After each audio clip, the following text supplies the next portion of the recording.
Nama Nagita Slavina dan Ayu Ting Ting memang kerap kali menuai perhatian publik. Bahkan belum lama ini beredar kabar jika Ayu Ting Ting kerap meniru atau plagiat gaya Nagita Slavina. Hal ini rupanya memancing emosi Abdul Rozak, ayah Ayu Ting Ting, yang tak terima lihat putrinya dibanding-bandingkan. Geram anaknya selalu dibanding-bandingkan. Ayah Rozak akhirnya melakukan pembelaan. Namun sayangnya, pembelaan tersebut malah menjadi bumerang tersendiri bagi ayah Rozak.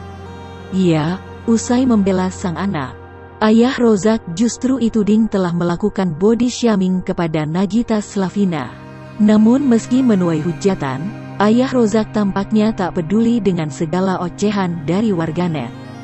Meski kerap menuai hujatan, ayah Rozak mengaku tak sama sekali merasa tersinggung. Ia pun menegaskan tak akan memberi teguran pada warganet yang kerap melayangkan hujatan kepada keluarganya, termasuk dirinya sendiri.